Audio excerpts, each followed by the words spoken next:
Hello everyone and welcome to another chess video. Today we will be looking at a very special Emory Tate game played in the US Open in 2001 against Tom Braunlich.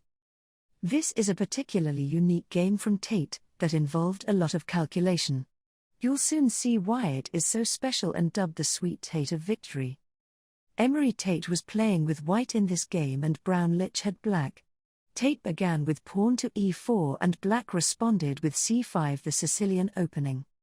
Tate replied with knight to f3, black played d6 and Tate goes in for a main line with pawn to d4.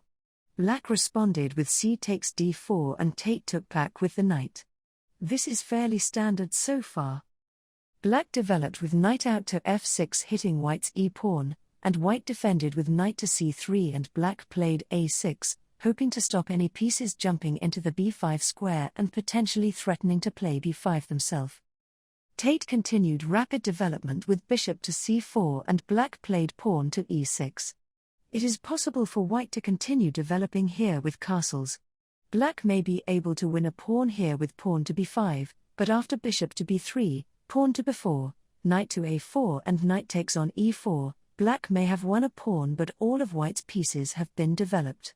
So after rook to e1, knight back to f6 and bishop to g5, white is simply winning. Always remember, in positions like this it is better to simply develop first before grabbing pawns. Back to the game, Emory actually didn't castle but moved his bishop back to b3, maintaining the strong a2 to g8 diagonal. Black played pawn to b5, maybe threatening before like we previously saw. However, Tate just developed with bishop to g5. Black hit the bishop with h6 and the bishop dropped back to h4, with black unpinning their queen with bishop to e7. Tate now developed his queen to a sneaky square on f3, which eyes up the rook on a8. Tate's play is really nice here. All of the pieces are developed and white now just needs to castle. Black developed their own queen to c7 and white castled queenside. Tate may have actually had a better move here in the form of pawn to e5. The pawn hits the knight and the queen hits the rook. If bishop to b7, amazingly queen to d3 is good for white. After pawn takes e5, there is a lovely knight sacrifice with knight takes e6, pawn takes e6 and queen to g6 check. King to f8 looks bad due to bishop takes e6. And if the king runs into the center, there is castle's queenside check, king to c6 and queen takes g7. Black is still technically a piece up but their position and king are terrible. Bishop takes on e6 will most likely follow with a brilliant game for white. Going back to the game, castling queenside is definitely the more human approach here. Black continued to develop with knight to d7, and Tate added another heavy piece into the center of the board with rook to e1. Interestingly, Stockfish gives this position as slightly better for black if they play sensibly and castle kingside here. But black is perhaps too greedy. He now plays knight to c5. Why is this a bad move? Pause the video now if you want to try to figure out white's best move that Tate played. Tate now played a superb move with knight to f5. An incredible move which attacks the g7 pawn. It's incredible though due to the sheer amount of calculation that is involved. Black has several moves here that all need to be looked at. The first is pawn to g5. If g5, white can play knight takes d6 with check. If bishop takes, then queen takes f6 is good for white. I'm not sure how far Emory calculated, but if black castles, black loses to rook takes bishop, queen takes rook and bishop takes g5, pawn takes g5, queen takes g5, king to h7, queen to h5 check, king to g7 and e5, queen to d8 followed in by rook to e3, leaving white with a winning advantage. Back to the key position. Black could also opt for e takes f5. White's only move here is bishop takes f6, and if bishop takes f6 then e takes f5 with check comes followed by the queen capturing black's rook.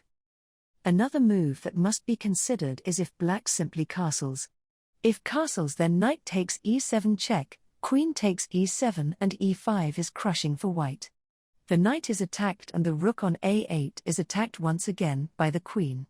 Bishop b7 is a try for black but still loses to pawn takes f6, bishop takes queen, pawn takes queen, bishop takes d1, pawn takes rook queen and rook takes f8, rook takes d1 leaving white 2 pieces up.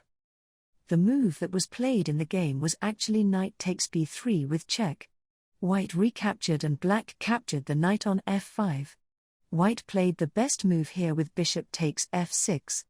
If black recaptures with the bishop, then pawn takes f5 will leave black in a bad position once again. So black has to play pawn takes f6. Perhaps it looks like black is okay now, but Tate continues the attack with knight to d5, hitting the queen. The queen retreats and white takes on e7. Now black realizes he is in trouble. Queen takes knight loses to pawn takes f5. With the rook pinning the queen. Is bishop to e6, then white can take on a8 with the queen. Therefore in the game black is forced to take on e7 with the king. Pawn takes f5 is equally effective with a discovered check and a discovered attack all at once. The bishop is forced to block on e6, so the queen protects the rook on a8. But now white wins back their material. Pawn takes e6 is played, followed by pawn takes e6. Again the position looks dead equal here. Tate threw in a check with queen to b7 and black blocked with queen to d7. What do you think white played next to win the game? Pause the video if you need some time to figure it out. Tate played the brilliant sacrifice, rook takes on e6 with check, and here black resigned the game. The point is that once the king takes the rook, white will play rook to e1 check, severing the link between the black king and queen. Once the king moves to say f5, white will win the black queen and it will be an easy victory from here on in. I hope you enjoyed my analysis of this Emory Tate masterclass. If you did, thanks for getting this far in the video, and I hope this will inspire you with your games. If you want to support the channel, please leave a like, subscribe or drop a comment, as this helps with the YouTube algorithm. Thanks everyone and see you next time.